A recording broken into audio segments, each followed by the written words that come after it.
നിങ്ങളൊരു horror movie ഫാനാണെങ്കിൽ തിയേറ്ററിലൊരു must watch മൂവിയാണ് DS ഇറേ. Rahul Sadasivan direct ചെയ്ത് പ്രണവ് മോഹൻലാൽ അഭിനയിച്ച ഏറ്റവും പുതിയ സിനിമ ഡയസ് ഇറേ തിയേറ്ററിൽ പോയി കണ്ടു. അടിപൊളി, ഒരു കിടിലൻ തിയേറ്റർ എക്സ്പീരിയൻസ് ആണ് എനിക്ക് കിട്ടിയത്. ഹൊറർ സീൻസ് ഒക്കെ അടിപൊളിയായിട്ടാണ് ഈ സിനിമയിൽ പ്രസന്റ് ചെയ്തിരിക്കുന്നത്. അപ്പോൾ ഈ സിനിമയുടെ ഒരു മെയിൻ പോസിറ്റീവ് എന്ന് പറഞ്ഞാൽ രാഹുൽ സദാശിവന്റെ മേക്കിംഗ് ആണ്. ബ്രില്യൻ മേക്കിംഗ് തന്നെ പറയാം. രാഹുൽ സദാശിവന്റെ ഇതിനു മുമ്പത്തെ സിനിമകളായ ഭൂതകാലം, ബ്രഹ്മയുഗം ഒക്കെ നമ്മളെ ഞെട്ടിച്ചാണ്. അപ്പോൾ DS ഇറയിലേക്ക് വരുമ്പോഴും വീണ്ടും പുള്ളി നമ്മളെ ഞെട്ടിച്ചുകൊണ്ടിരിക്കുകയാണ്. ഒരു രക്ഷയില്ലാത്ത സിനിമ. ആകെ 2 മണിക്കൂറോ സിനിമയുള്ളൂ. കുറച്ച് സ്ലോ പേസിലാണ് സിനിമ പോകുന്നത്. പക്ഷേ ആ ഉള്ള 2 മണിക്കൂർ നമ്മളെ തിയേറ്ററിൽ എൻഗേജ് ചെയ്തിരുത്തുന്നുണ്ട് രാഹുൽ സദാശിവൻ. അത്രക്കും ഗംഭീരമായിട്ടാണ് ഈ സിനിമ പുള്ളി പ്രസന്റ് ചെയ്തിരിക്കുന്നത്. ഈ സിനിമ നമ്മൾ OTT ഇറങ്ങി കണ്ട് ഫോണിൽ ഒറ്റയ്ക്കിരുന്ന് കാണുകയാണെങ്കിലും നമ്മൾ പേടിക്കും.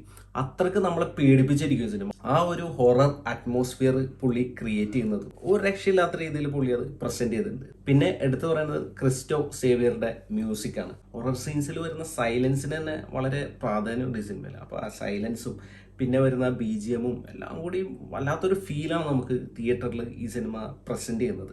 പെർഫോമൻസിലേക്ക് വന്നു കഴിഞ്ഞാൽ പ്രണവ് മോഹൻലാൽ ഗംഭീരമായിട്ട് തന്നെ ചെയ്തിട്ടുണ്ട്. പേടിച്ചിട്ടുള്ള ആ ഒരു എക്സ്പ്രഷൻസും ആ ഒരു റിഫ്ലക്ഷനും കാര്യങ്ങളൊക്കെ അടിപൊളിയായിട്ട് പുള്ളി അത് സ്ക്രീനിൽ പ്രസന്റ് ചെയ്തിട്ടുണ്ട്. ഫിലിം പ്രേക്ഷകർ കണ്ടുകൊണ്ടിരിക്കുമ്പോൾ നമുക്കും ആ ഒരു പേടി നമുക്കും ഫീൽ ചെയ്യും. അത്രത്തോളം എക്സ്പ്രസീവായിട്ടാണ് പുള്ളി പെർഫോം ചെയ്തിരിക്കുന്നത്. അപ്പോൾ one of the best performance എന്ന് തന്നെ പറയാം പ്രണവ് മോഹൻലാലിന്റെ ഈ സിനിമയിൽ.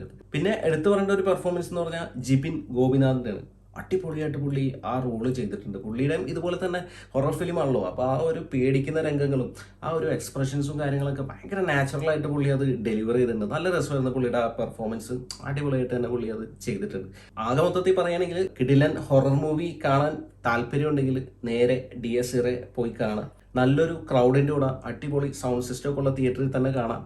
കിടിലൻ എക്സ്പീരിയൻസ് ആയിരിക്കും നിങ്ങൾക്ക് കിട്ടാൻ പോകുന്നത്. ഇതൊക്കെയാണെങ്കിലും ഭൂതകാലത്തിന്റെ തട്ട് താഴ്ന്നു തന്നെ ഇരിക്കും. രാഹുൽ സദാശിവന്റെ ഫിലിമോഗ്രാഫിയിൽ ഭൂതകാലം ഇപ്പോഴും എൻ്റെ ഫേവറേറ്റ് മൂവി തന്നെയാണ്. അതിനൊരു മാറ്റവും സംഭവിച്ചിട്ടില്ല. നിങ്ങൾ ഈ സിനിമ കണ്ടിട്ടുണ്ടെങ്കിൽ നിങ്ങളുടെ അഭിപ്രായം കൂടി ഒന്ന് കമന്റ് ചെയ്യുക. വീഡിയോ ഇഷ്ടപ്പെട്ടാൽ ഒന്ന് ലൈക്ക് ചെയ്യുക. ചാനൽ ഒന്ന് സബ്സ്ക്രൈബ് ചെയ്താൽ സന്തോഷം. പുതിയൊരു വീഡിയോയുമായി നമുക്ക് വീണ്ടും കാണാം. Thanks for watching.